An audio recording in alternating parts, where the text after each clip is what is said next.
if you're an LSU Tiger fan or you're like me and picked LSU to win the national championship this year, yesterday your heart stopped beating for a few moments because there was a rumor now via social media that Garrett Nussmeier had gotten hurt. The rumor also was that he got helped off the field. So then your mind starts racing. The worst case scenario hits your cerebral cortex, if that's even a part of the brain, and you start thinking, man, is Garrett Nussmeier something serious going on here? There were some outskirt Twitter accounts saying he hurt the knee. People saying he hurt the ACL. Thank goodness now that's not the case. So what really happened? What does this college football season flashing before your eyes, if you're an LSU Tiger fan, tell us about Garrett Nussmeier and his importance and LSU and the opportunity they have in front of them right now? We'll talk about all that right now. But before we do that, if you're an LSU Tiger fan, two things I want you to do. First, make sure you are subscribed. I didn't go to journalism school, not a sports journalist, but I say that to just make sure it's out there. We have biases on this show. I have a bias towards LSU because I picked them to the national championship. I want to be right. We're going to talk about your Tigers. Other thing I need you to do, make sure you have a membership over at the Bengal Tiger, the On3 LSU site. A lot of intel was going down on that site from Shea Dixon and the team yesterday. Okay, the Ponderosa message board. Get dialed in over there. Promise you it will be the best money you spend when it comes to your LSU fandom. So with that out of the way, what actually happened during practice with this whole Garrett Nussmeier scare? Wednesday practice, the way that it's reported, there is normal football stuff, in quotes, quote, normal football stuff happening, offense, defense drills. Garrett Nussmeier involved in something there. He was not carried off the field. That was reported elsewhere. That was not what happened.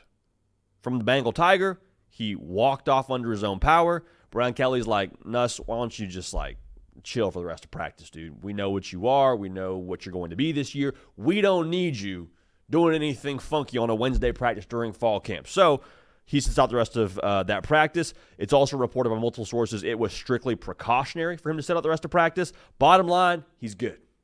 He's okay. Nothing to worry about. Big exhale. Everyone feel good. Shake it off a little bit. All right, Nuss is okay. The world is not yet falling in on us here in Baton Rouge. Thursday, I do not believe they have a practice. Now, Friday, there will be an open practice to the media. So if you still are like, I don't know, it doesn't smell right to me, we're going to get some more intel on that from everybody and their mother being able to watch Friday's practice from the media, which is another reason all the latest intel, I promise you, I would imagine in somewhat real time, will be over on the Bengal Tiger LSU's On3 site. So get a membership over there.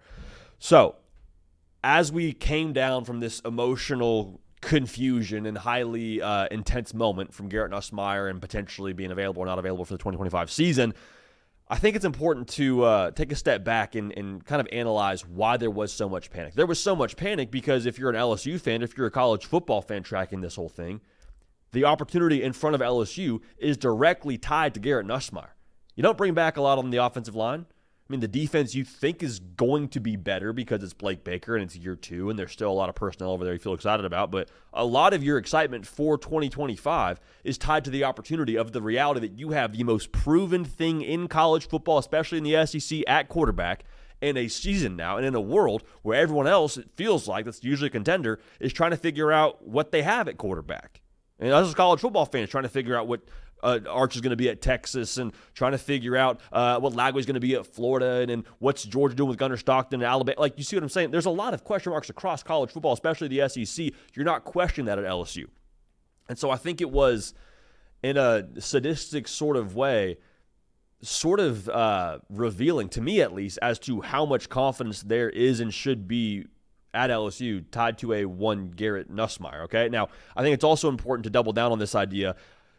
The last quarterback to start game 1 and then win a national championship in their first year as a starting quarterback in college football to win a national championship as the guy was the year 2020.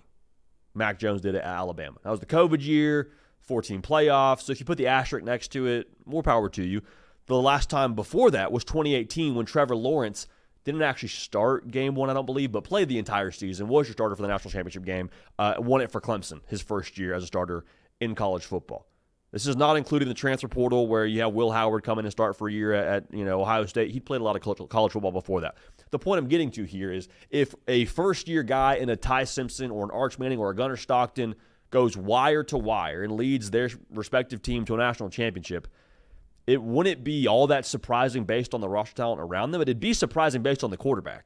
Take it a step further, those guys doing it in a 4-team playoff, I think it's only getting harder now in the 12-team playoff. You got to win 3, maybe 4 games to win a national championship now when you get to the tournament. I think it's become more difficult than ever to win a national championship, which puts more emphasis than ever, I think, on who you have at quarterback, which is why if you're LSU, the portal class is huge. I think the continuity under Brian Kelly is huge, and the staff and all those things is a big reason why I picked them to win it all.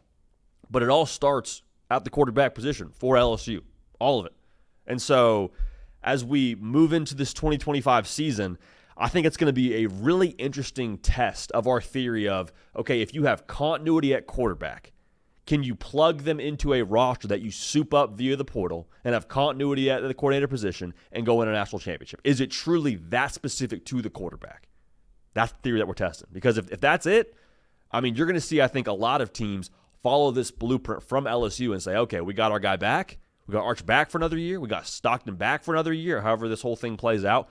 Let's go attack the portal, patch up some holes, add some depth, and let's go win a whole thing right now, baby. Let's go do that. So for LSU, yeah, it was scary. It feels like a bad dream the day after this whole thing happening. But bottom line, Nuss is okay. All the vibes, I think, are still intact in a positive way in Baton Rouge. And we're going to learn a lot about, I think, the future of roster building in college football when you have a returning quarterback here going forward. If and when LSU wins a national championship in 2025. So Tiger fans, again, get a membership to the Bengal Tiger. Get active on the Ponderosa. Subscribe to this channel. College football season is here. Appreciate y'all. Love y'all. We'll keep this party rolling. We will see y'all next time.